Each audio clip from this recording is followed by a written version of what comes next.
So hey everybody, it's Amon here. Try to make this video as short as possible.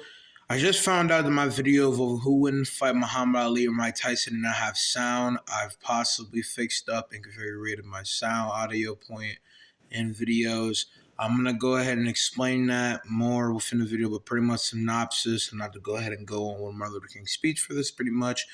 My sound is messed up because my computer does not output sound, and I need to configure the sound registering, especially for my speaker and the outlet from my videos in comparison, and try to get that intricate synced together so it doesn't fall back. And again, as you guys can tell, I'm recording this different from my camera with my phone, and there's a setup of mic and other stuff. Hope you guys saw and hear me.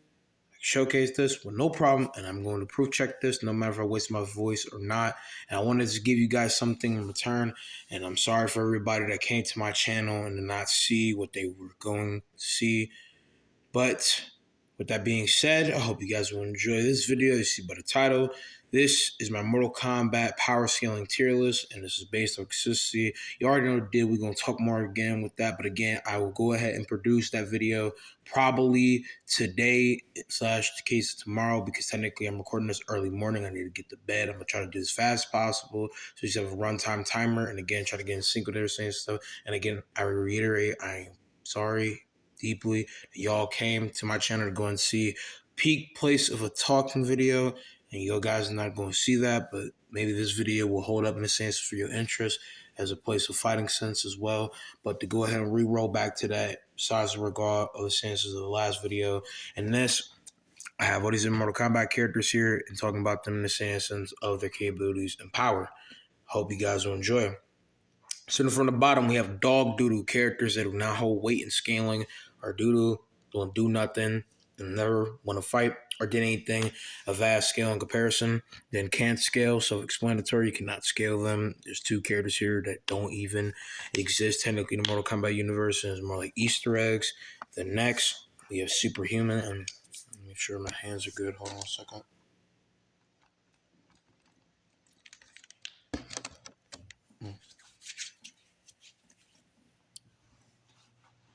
My hands are from Cheeto fry like dust. No boy had the chips on deck, rocking with the fries. That's the A chips. Side though on the road. The next we have Superhuman in mid place characters that hold some level of good skill or are powerful for them even being human or fodder, but don't really stack in comparison to others. Then next we have peak fighters, which are the greatest and most anatomous states of fighters in the verse and stand up pretty high, recognizable. And you have add to the legacy rooms. These are the most peak, proud, and ridiculously powerful stances of fighters. Then gods, which are a great A, powerful scale form of different characters that stand above the rest. Elder gods, which stand high in, even to say regard for them being mortal in comparison with whatever sense of power. These are the three most powerful characters in this verse. And an OP or two guest characters are just ridiculously powerful and beyond the scaling of Mortal Kombat. We're now going to start from the bottom. In general, Dog Doodoo, General Tao, and I forgot this motherfucking name, fake ass Luke Cage. You guys can get a good feel of the camera, and again, I hope I'm solid. This is my audio reception, and y'all rocking with this video. Hope you guys have enjoyed all the videos coming. And at the same time, all the videos that come as well. And I'm very deeply sorry, as you can tell, about that. I don't want to like backtrack on that. It's just I'm very sorry because of the fact that I just realized from another person, have them going to comment like one dude all the way in the past, and I was in the same instance, but the fact that motherfucker cannot hear the video, and I put considerably a lot of mine into that, is just very unfortunate. But besides that, these people do not do nothing to get dominated by everybody else. Reptile, if I wanted to at high end to hyper scale him, I can maybe put him in line with some Superhuman to even peak fighter stuff, but like he consistently has not done nothing. He's never won a fight.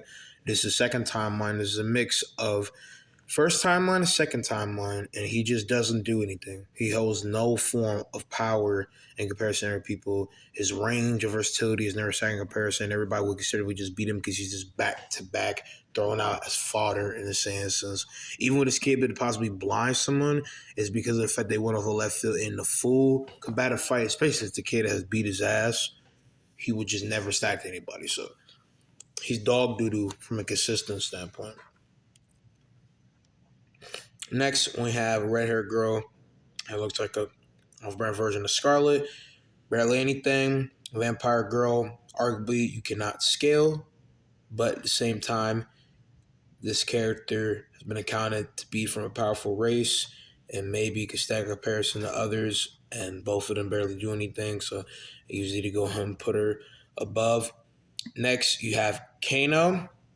Kano is versatile in his own right, but his back-to-back loss and only have maybe has some edge in comparison, especially in line with the comics. The comics have mixed canon in the verse.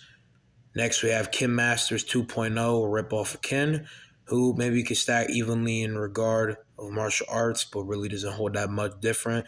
In comparison to Kano, they both suck. They're both ass. It's just one has better form of skill. Maybe you could outmaneuver him in a fight. Then Joro, or the Hispanic bounty hunter. I forgot his name of the Red Dragons, but he has greater weapons, greater maneuvering capabilities, some more dynamic capabilities and fighting in comparison, and considerably be better. But again, it's kind of contingent, it's kind of mixed. I would give him the best bet. He's probably the best out of all four of these people in comparison when it comes down to skill. The next we have Leatherface. This Leatherface is based on the general stances of the Texas Chainsaw Massacre series.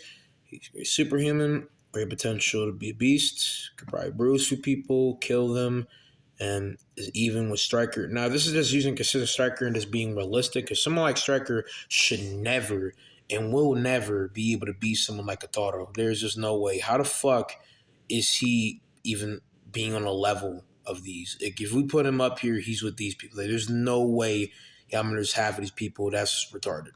The power scaling Mortal Kombat, at least in the second timeline, is kind of dumb and all over the place, and he just dump random shit in different places, and it just makes objectively no fucking sense. So there is no way he should be able to do that. He is a grade A cop to SWAT striker. He is not somebody that is going to be in that peak stand, so probably better than everybody else because his athlete form of training is elite, but he never be there. You next have Draman. Draman has kept up with Scorpion in the second timeline, has better durability considerably and has better arsenal and stronger, so probably just body everybody with physicality alone. I forgot this dude, but if he's supposed to, have great ace skill training from Sonya Blade and Jax in the second timeline, he should beat them. He is a great assassin. There's some accounts about him. Maybe put him over. The chameleons are in the same range, pretty much the same people. They're kind of cryptic. Again, you probably can't scale them at high end, but if you just want to take in the fact that they have other people's capabilities and they can mix them with them, even though they are weak in comparison, they will be there. It's the same sense for the collector, meat, and mocap. And I haven't said nothing about them because, again, it's self-explanatory. You cannot scale them, but technically, if you want me to align collector something like Reptile, maybe you could, but he literally has not done nothing. He's always lost. His capabilities are fodder. They don't matter. Sorry for the camera switch. I hit on accident. He's just an ass. He's not good. He holds nothing in comparison. The next you have Kai, has a great form of skill, has been accounted to train with him amongst / the White Lotus, so he might have some better capabilities in scaling. I forgot his name, but this general has greater armor, strength, and versatility, and was a pinnacle fighter. So high and realistically, because of his battle IQ, he probably would dominate everybody here. It is interesting. Next, you have Dramon's Oni. I forgot his name, but he's just way stronger, and he's been accounted to be the strongest form of ally at one point in the Deadly Alliance. So if you take that face value, he would just beat everybody here with having too much overwhelming strength. But if we say he's on par, and maybe someone higher skills, these people have never shown anything to that same sense. Probably not, but that's the only way. But I would put him up here. This is a peak. Next, we have peak fighters. We have Xenomorph with her cotton blood. Bloodlust, the killer, will kill everybody.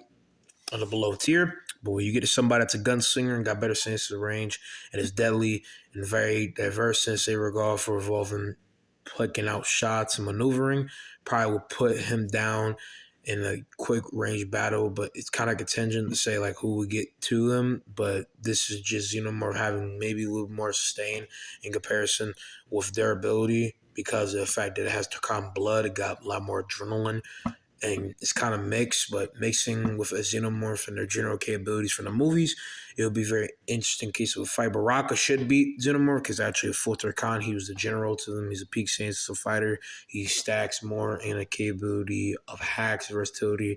If we talk about, what a Turkan can do, and Baraka is visceral when he actually gets on his ravage shit, so he should kill the Xenomorph. Now we have Ferritor. Ferritor is a big Goliath and might overwhelm Baraka. Maybe Baraka gets in some hits.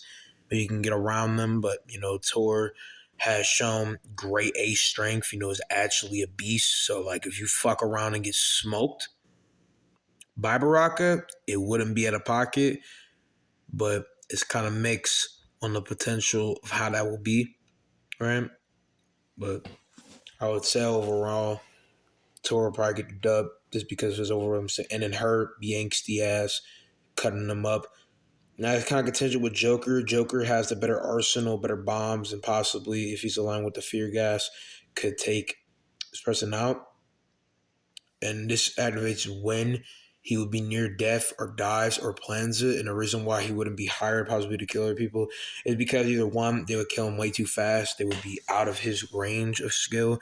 And these people would not be playing around with him. None of these people are Batman. They're not going to allow him to even get the chance. So if he's fucking around with them, and because, no, if it's fair to, but they're dumb, kind of, they won't be able to get around him. And so he'll just beat them from there. He got the weapons, he got the arsenals, he's got the considerable killer skill, and so he might just defeat them. Next, Kunjin, Gradient Archer, peak case instance of a fighter, is aligned with a short form of Kung Lao's hat and should be able to be dynamic with it to be able to possibly defeat them. Next, we have, I forgot her name, Black Dean Shawty. Got her name. Love interest, possibly the rain. I forgot her name, but y'all know. No, yeah, I remember.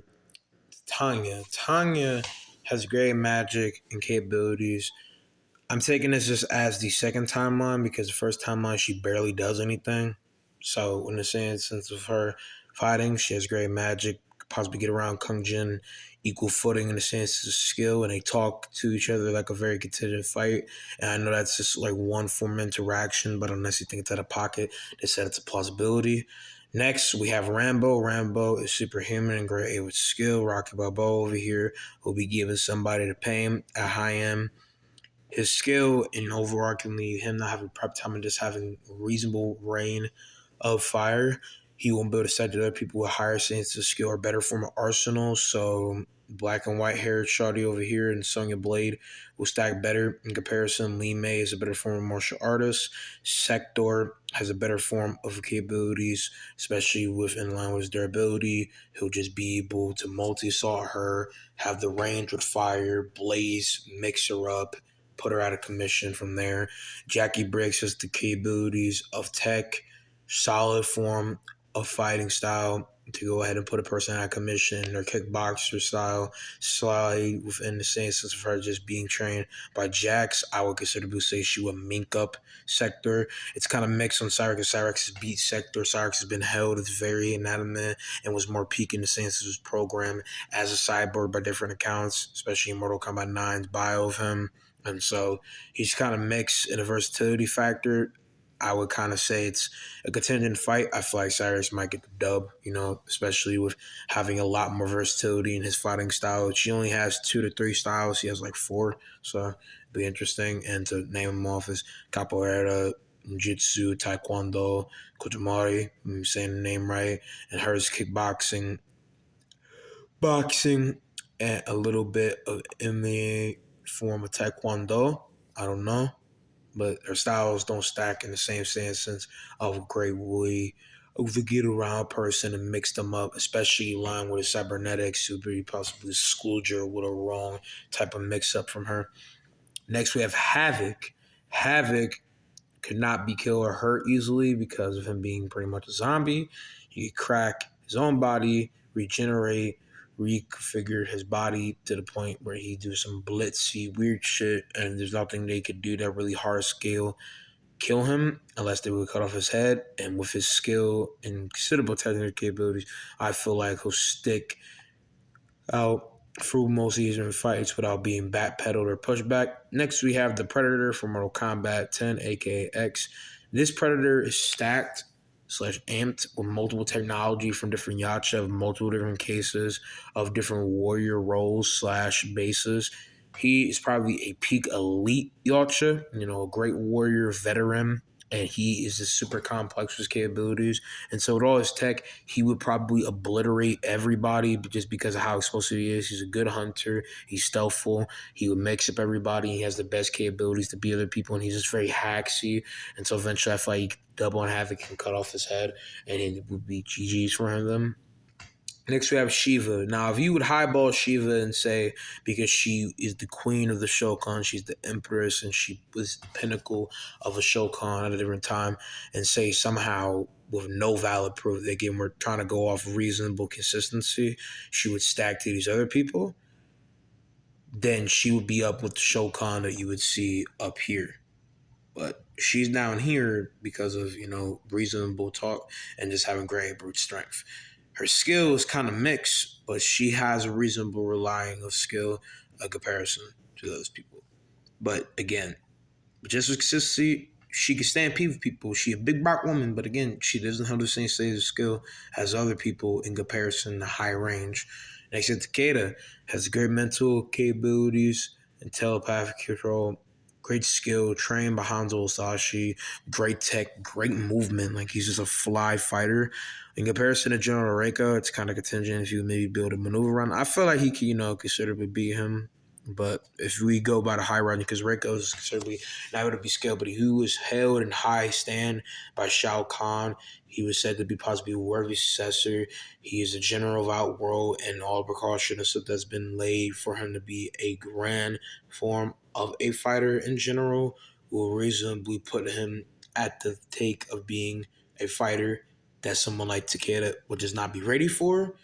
So it's kind of contingent between them. I think Takeda can get the win, but maybe Reiko just got too much formal experience around him in comparison. So fly. But that's that.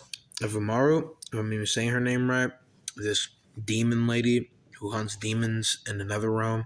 She has great ace skill. So you probably just best them by that, and having her win capabilities is very dynamic. Melina has more skill and better capabilities and can projectile blitzer. Scarlet and her would have an even fight. It's a 50-50 between them. This is shown in the comic. Really, whoever gets off the greater capability to holster their different advantages will really win. I feel like Scarlet might possibly win because now she's more ready, and from Mortal Kombat 11, she's been prepped and ready to fight. So I feel like she might disarm Melina for during sec, cringe her blades into her, absorb her blood, and wrench her body in half, and just kill her. I really feel like Scarlet has a better advantage, and so that's why I would put her over Melina. But I can understand somebody maybe, just maybe, thinks Melina might be better. Next, we have Jax. Jax has the gun arsenal. He has the advanced arms. He has the fighting style, and is really peaked on the same regard, evolving skill, and could really buck with a motherfucker if you wanted to. So I'm gonna put Jax there. Next, we have Kodo Khan. Kodo Khan has great hacks, magic, is a beast, pretty beefy, and has bested a lot of different people. Pretty self-explanatory. Next, we have Jason. Now, we don't know exactly what form of Jason this. It seems like Jason versus Freddy, and using consistency, he would be a great bruiser. He would overwhelm too many people here. They could not hurt him or disable any of his capabilities to be an overwhelming beast. And so, unless Kodo Conka is kind of 50-50 with him, can really eviscerate him or disintegrate him or do anything in that sense, he can't really stop him. He would be just an overwhelming beast. He would bulldog for everybody. His overwhelming intimidation will probably just clench a person in fear with just his body alone. And again, if you would possibly wank him and say because of Freddy Krueger in the dream world and facing Freddy and having this high-end plus dimensional shit, he could be stacked to here and like even beyond. If you would say he has capabilities that are, hold up, camera, because I can't even get my hand steady or something. Whoa, shit.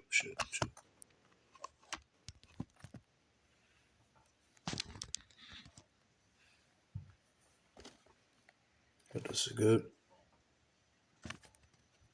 Okay, good. That's anyway.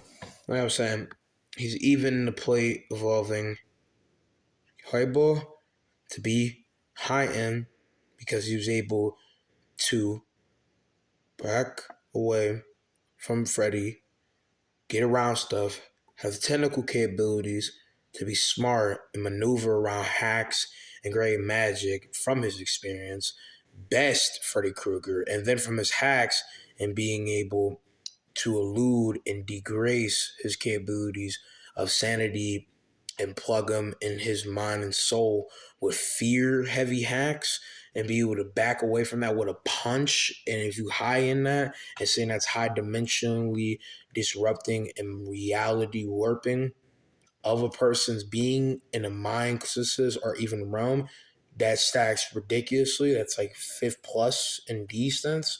But again, that's swanking. So I feel like it's more realistic to relatively state that he is high beastful precaution in line with a bunch of other people. Next, you have Terminator. Terminator, so explanatory with being a beast, having great durability, showing more capabilities to go to distance in comparison than Jason. Technically, it could overarchingly overroll him with different stuff, and is better skilled, better showcase and say regard, evolving, packing a punch and doing shit, and could blast him away and maneuver him. And I know like in full wouldn't kill him, but it would put him out of commission and he would be donezo, like he'd just be desecrated. That's why highball, even if someone like Kodo Khan could eviscerate him, if he could disintegrate him or if we'll paralyze him in the sense of hacks, he would be dungy at that point. Now, RoboCop, Dev Battle's already explained this, but RoboCop has better form of durability, better capability, weaponry, and counting within the fact that he is at his peakest stage, which is RoboCop 3, I think, at this point. I would probably say it's even steady with RoboCop being obviously one again more armor, better suited, no pun intended, and the state of his potential